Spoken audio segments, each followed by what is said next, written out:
আজকে আমরা এই ডিবি পুলিশ পরিচয়ে এই সংঘবদ্ধ ডাকাত চক্রের 7 জন যে ডাকাত গতকালকে আমরা ধরেছি গোলাপশাহ মাজারের পাশে থেকে। তো এইটা নিয়ে আমরা একটা ব্রিফিং করব। এই ব্রিফিংয়ে আপনারা জানেন এখানে উপস্থিত আছেন যে এসি মিডিয়া তারিক লতিফ, আমার বাম পাশে আছেন ওসি শাহবাগ।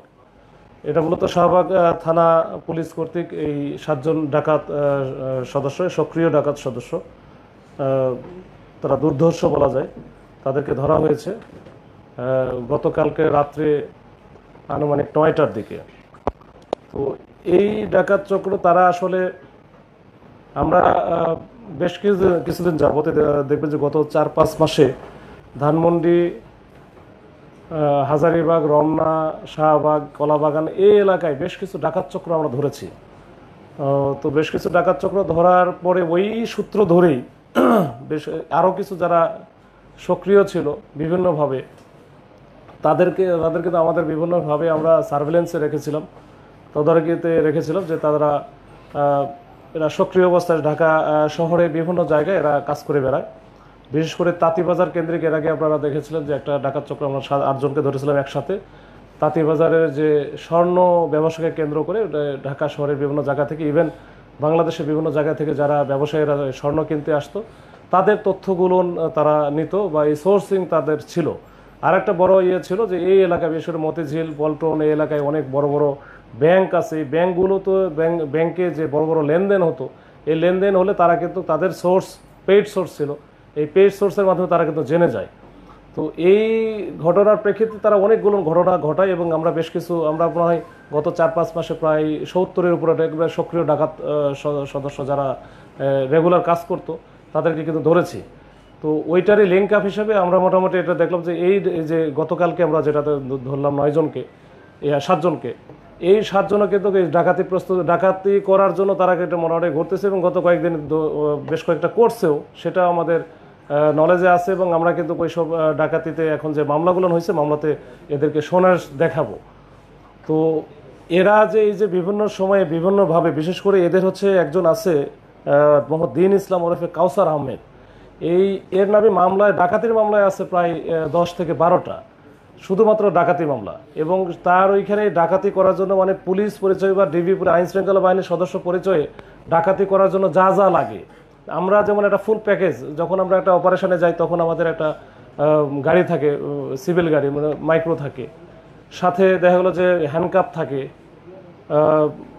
ওয়াকি টকি থাকে, ওয়াকি টকি সেট থাকে, তারপরে পিস্তল থাকে, পুলিশের হচ্ছে আমার যে এই যে জ্যাকেট পরা, যেটা যে যেমন আমাদের জ্যাকেট আছে জ্যাকেটগুলো থাকে, তারপরে আইডি কার্ড, এরা সব কিন্তু তাদের কাছে আছে এবং একেবারে প্যাকেজ। এবং যেটা একবার সবার সামনে দেখা গেলো যে আপনারা একটা জনবহুল একটা জায়গায় তার যে টার্গেট ছিল, তার টার্গেট যখন চলে আসে বা তার টার্গেটকে পায় তখন কিন্তু ওই যে ডিবির জ্যাকেট ট্যাকেট পরে যখন পিস্তল টিস্তল সহ হ্যান্ডকাপ সহ যখন জনবহুল জায়গায় তারা ওই টার্গেট ব্যক্তিকে উঠায় নেয় বা নিতে চায়, তখন কিন্তু তারা প্রথমেই বলে যে আমার হচ্ছে মামলার আসামি অথবা ওয়ারেন্টের আসামি, এটা হচ্ছে দুর্ধর্ষ ডাকাত তমক তমক এই বলে কিন্তু লোকজনের সামনেই কিন্তু তাকে উঠিয়ে নেওয়া যায়।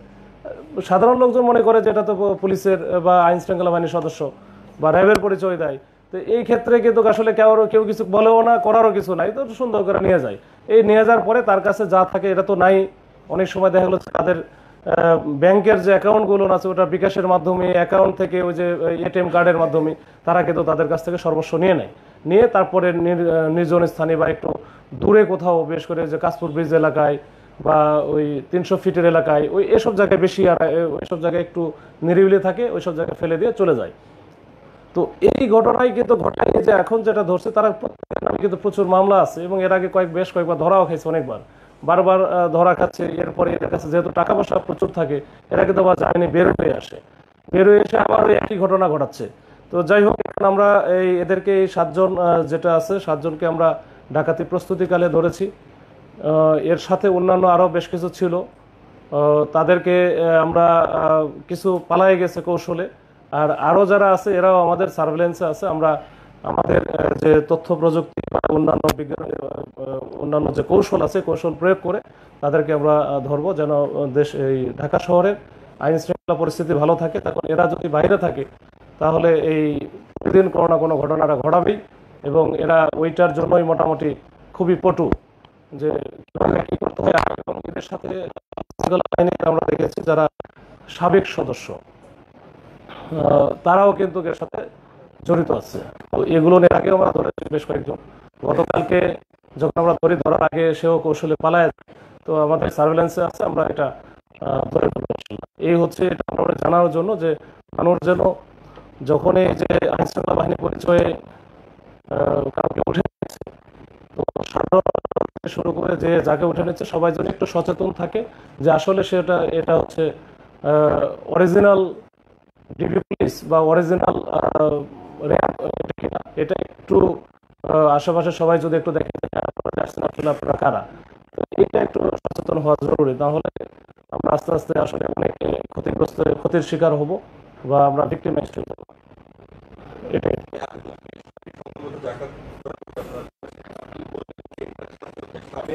আইন শৃঙ্খলা বাহিনীর কেউ না কেউ জড়িত থাকে, এর মধ্যে কোনো কতজন এই সংখ্যাটা আপনার কাছে আছে? কতজন যারা আছে যারা রাজধানীতে এই ধরনের অপকর্ম করে?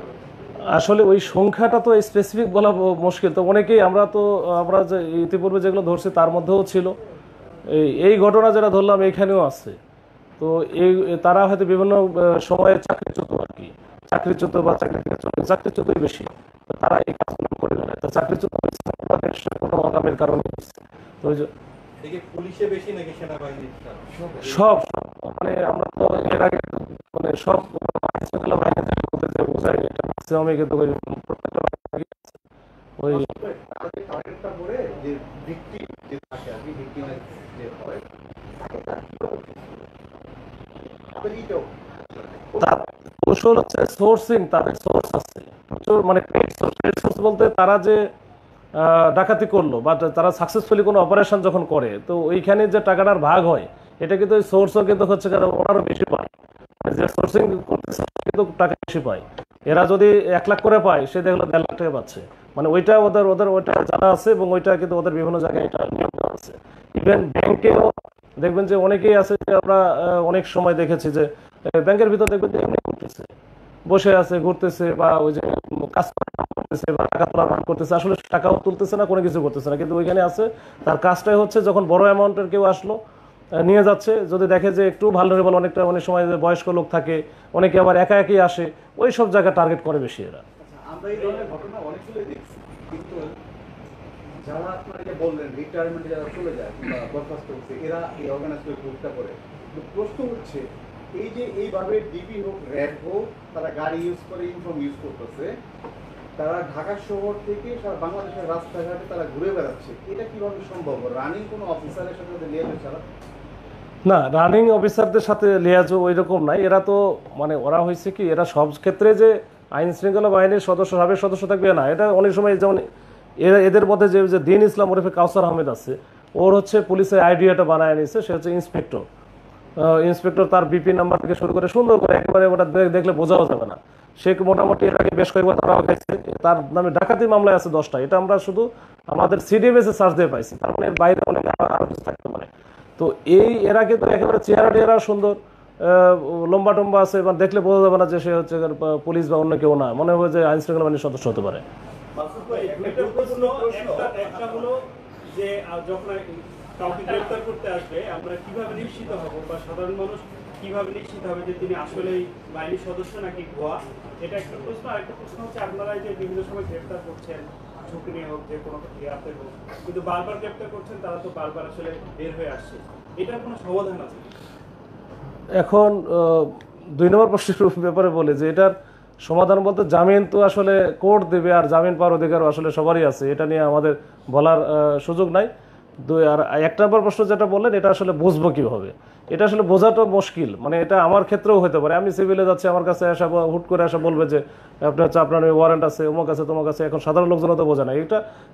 আশেপাশে যারা থাকে তারা যদি একটু প্রোটেস্ট করে, ঠিক আছে ভাই, দেখি আপনি আইন শৃঙ্খলা বাহিনীর সদস্য, র্যাবের সদস্য, ডিবির সদস্য, আপনার একটু ইয়েটা দেখেন কোন জায়গা থেকে আসছেন, বা সবাই যদি জনবহুল এলাকা যেটা, আর যদি একটু নিরিবিলি এলাকা থেকে তুলে নিয়ে গেলে তো আসলে কিছু করার থাকে না। জনবহুল এলাকা থাকলে যে সাধারণ মানুষ যারা আছে তারা যদি একটু একত্রিত হয়ে যে বলে যে আপনারা কোন ডিবি মানে এটা বা কোন থানা থেকে আসেন, তাহলে আমার মনে হয় ওইরকম একটা পরিস্থিতি তৈরি হলে তখন কিন্তু আমরা মোটামুটি একটা প্রতিরোধ বা কি বলা যায় এটা একটা প্রতিরোধমূলক ব্যবস্থা এটা গ্রহণ করতে পারি। এই এর সাধারণ মানুষ কখনোই আগায় যায় না এবং যাবেও না, খুব রেয়ার বাংলাদেশের প্রেক্ষাপটে।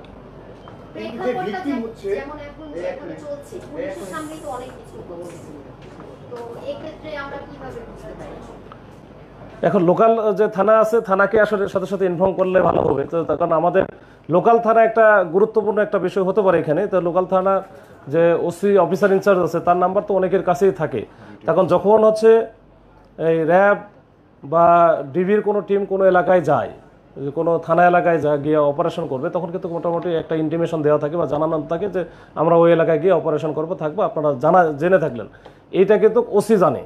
তো ওই জন্য ওসিকে মানে বললে তখন হবে কি ওই এলাকায় আসলে ডিবির কোনো অপারেশন আছে কিনা বা তারা কোনো কাজ করতেছে কিনা এটা সাথে সাথে সে বলতে পারবে না আমার কাছে জানাইছে ওইখানে একটা এরকম একটা বিষয় আছে। হয়তো স্পেসিফিক বলে না, কিন্তু বলে যে অমুক জায়গায় বা অমুক এলাকায় আমরা থাকবো।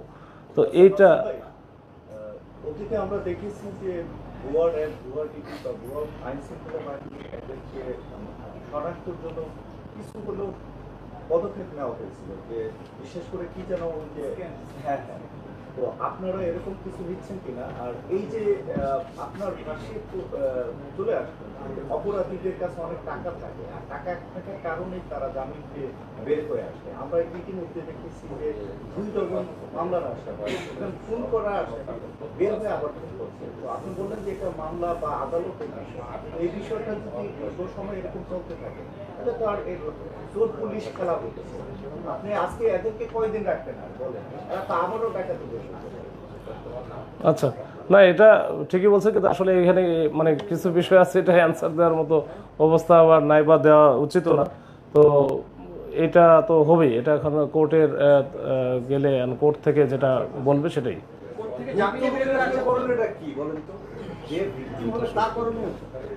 তার তাকে যখন ধরবে হ্যাঁ সে কিভাবে কি করবে, তাহলে তারপরে তারপর যদি মানে আরো লোকজন থাকে আশেপাশে, এটা তো একটু মানে জানান তো দিবে যে আমার নামে আসলে এরকম কোনো ওয়ারেন্ট নাই, আমার কাছে টাকা আছে বা আমার কাছে এটা আছে, এটা নেওয়ার জন্য এটা আসতেছে। যদি আশেপাশের লোকজন থাকে, এখন আসলে এগুলো আসলে সিচুয়েশনের উপর ডিপেন্ড করে। এখন ওই সময় কি সিচুয়েশনে থাকবে, আবার কথা বলার আদৌ সুযোগ আছে কিনা এটাও তো মানে বুঝতে হবে। এখন আমি যখন যেটা থাকবে এখন ওই সময়ে, এখন আশেপাশে যারা আছে তাদের রোলটা বেশি প্লে করতে হবে। সাথে সাথে যদি ওসিকেও ফোন দেয় তো সেটাও একটা বড় কাজ হবে যে হ্যাঁ এইখানে এরকম কোনো কিছু নাই। একটা হচ্ছে যে কোর্ট থেকে তারা জামিনে বের হয়ে আসছে, আসার পর মনিটরিং এর দায়িত্বটা আসলে কাদের? তারা অপরাধ করছে কিনা বা কি করছে এই খোঁজ খবরটা কারা নেবে, কাদের দায়িত্ব? না মনিটরিং তো আমরা যে প্রশ্ন হচ্ছে যে এরা যে সরঞ্জামগুলো পাচ্ছে, ওয়াকিটকি পাচ্ছে বা কোটি পাচ্ছে, কোনো যে ড্রেসআপ পাচ্ছে, ডিবি এগুলো পাচ্ছে, এগুলো কোথায় পাচ্ছে? সেই জায়গাগুলোতে আপনারা নক দিচ্ছেন কিনা বা এগুলো রেস্ট্রিক্টেড করে দিচ্ছেন কিনা আপনারা, সেটা একটু। এগুলো হচ্ছে আসলে পাচ্ছে, এগুলো অ্যাভেলেবেল আছে, এটা বানায় নেওয়া যায়। আর ওয়াকি টকিও কিন্তু এগুলো হচ্ছে করে যে বিভিন্ন এখন তো অনেক সিকিউরিটি এজেন্সি বা গ্রুপ থাকে, তারাও কিন্তু হচ্ছে প্রচুর ওয়াকি টকি নিজেদের জন্য ব্যবহার করে, বিভিন্ন সোর্স থেকে আসলে তারা পেয়ে যায়। আর এই হ্যান্ডকাপ যেগুলো আছে বা অন্যান্য যে সামগ্রীগুলো যেগুলো আমরা ব্যবহার করি, এগুলো তো বাইরে মানে পুলিশের জন্য যেটা আছে বা র্যাবের জন্য যেটা আছে সেটা তো বাইরে যাওয়ার সুযোগ নেই, কিন্তু বাইরে থেকে কোনো না কোনোভাবে সোর্সিং করে তারা নিয়ে আসে। এই 7 জনের মধ্যে আইন শৃঙ্খলা বাহিনীর সাবেক সদস্য কতজন? না এইখানে কেউ নাই, এই 7 জনের মধ্যে আইন শৃঙ্খলা বাহিনীর সদস্য কেউ নাই। যে এই 7 জনের সাথে আরো 2 জন ছিল, তাদের 2 জন হচ্ছে যে 2 জন পালায়ে গেছে আর কি, ওরা আগে কৌশলে পালায় যায় আর কি। ওই হ্যাঁ না এটা ওরা যেটা করে কি, ওদের কাছে অনেকের কাছে হয়তো বা জেনুইন অস্ত্র থাকতে পারে, তবে এদের কাছে খেলনা পিস্তল ছিল 2টা, যেটা পিস্তলের মতোই লাগে। এখন মানে আমরা যাদেরকে ধরতেছি তারা তো ওই যখন ডিবির জ্যাকেট পরে থাকবো, আমার কাছে ওয়াকি টকি আছে, আমার কাছে হ্যান্ডকাপ আছে, তখন ওই যে আবার এক্সপ্যান্ডেবল যে লাঠি যেটা ব্যবহার করি আমরা অনেক সময়, লেজারটা ব্যবহার করি, আর এর সাথে ওই যে ওই পিস্তলটা যখন খেলনা হোক আর যেটা, এটা তার টেস্ট করার সুযোগ নাই, তখন এটা মনে করে যে একবার অরিজিনালি। এটাই হচ্ছে